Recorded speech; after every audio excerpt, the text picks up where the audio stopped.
ঈদের লম্বা ছুটি শেষে রাজধানীতে ফিরতে শুরু করেছে কর্মজীবী মানুষ। আগামীকাল থেকে পুরোদমে খুলছে অফিস, আদালত, কলকারখানা সব। সকাল থেকে ঢাকামুখী যাত্রীদের চাপ বেড়েছে বাস টার্মিনাল, রেল স্টেশন ও সদরঘাটে। তবে মহাসড়কে যানজট না থাকায় স্বস্তি নিয়েই ফিরছেন যাত্রীরা। দেশের বিভিন্ন জেলা থেকে ঢাকায় আসা বাসগুলো প্রায় পরিপূর্ণ যাত্রী নিয়ে রাজধানীতে পৌঁছাচ্ছে। রাস্তায় যানজট না থাকায় যাত্রাপথে কম সময় লাগছে। তবে ফিরতি পথেও বাড়তি ভাড়া নিয়ে অনেকেরই আছে অভিযোগ।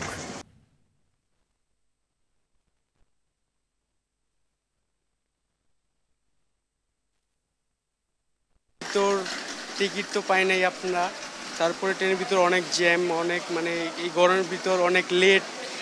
এমন স্টেশনে থামে মনে করেন যে আধা ঘন্টা 1 ঘন্টা এমন করে লেট করে। ট্রেনে প্রচুর ভিড় ছিল। সাধারণত এসিতে এত ভিড় হয় না, কিন্তু এসিতেও এত ভিড় ছিল মনে হচ্ছে নন এসিতে আসছি।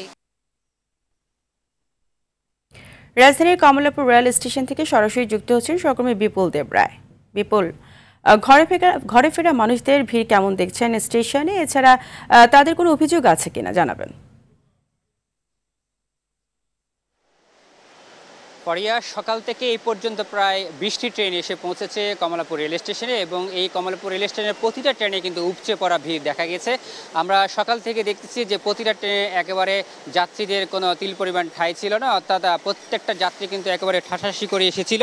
এবং আরেকটা যে বিষয়টি জানাতে চাই সেটি হচ্ছে যে যাত্রীরা কিন্তু অভিযোগ করেছে যে আসলে যাওয়ার সময় যে ভোগান্তিটা হয়েছে আজকে সেই ধরনের চিত্র কিন্তু তারা আবারও বলছেন। তারা বলছেন যে বিশেষ করে এসি টিকিটের যে যাত্রীরা তারা বলছেন যে সেখানে স্ট্যান্ড টিকিটের যাত্রীরা কিন্তু ছিল এবং সেখানে ভোগান্তির কোনো শেষ ছিল না। অর্থাৎ তারা বলছেন যে আসলে যে এসি রুমগুলোতে অর্থাৎ কাউন্টার বগিগুলোতে সাধারণ যে স্ট্যান্ড বাই যে টিকিটের যাত্রীরা থাকার কথা না, কিন্তু তারা সেখানে থেকেছেন। এই বিষয়ে আমরা রেলওয়ে কর্তৃপক্ষ, বিশেষ করে স্টেশন ম্যানেজার এখানকার যিনি সাজিদুল ইসলাম রয়েছেন, তার সাথে কথা বলেছি। তিনি বলছেন যে আসলে এই ধরনের কোনো নিয়ম ছিল না, কিন্তু কিছু জায়গায় স্টেশন থেকে কিছু লোক এভাবে উঠে গেছে। সেটার জন্য রেলওয়ে কর্তৃপক্ষ কাজ করছে যাতে এই ধরনের ভোগান্তি পোহাতে না হয় যাত্রীদের। সেই সাথে আরেকটি বিষয় জানাতে চাই, সেটি হচ্ছে এই পর্যন্ত যতগুলো ট্রেন ঢাকায় এসে পৌঁছেছে প্রত্যেকটা ট্রেন কিন্তু বিলম্বে আসতে শুরু করেছে। অর্থাৎ প্রতিটা ট্রেন কিন্তু প্রায় 1 থেকে 1.5 ঘন্টা করে দেরিতে করে কমলাপুর রেল স্টেশনে পৌঁছাচ্ছেন। সেই কারণে কিন্তু যে আবার ঢাকা থেকে বিভিন্ন জায়গায় যে ট্রেনগুলো ছেড়ে যাচ্ছে সেগুলো কিন্তু বিলম্ব হচ্ছে।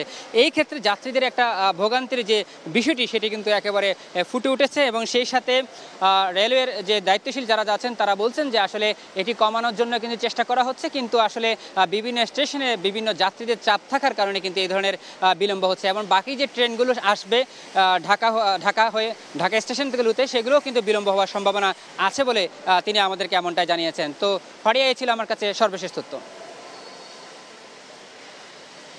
বিপুল, আপনাকে ধন্যবাদ।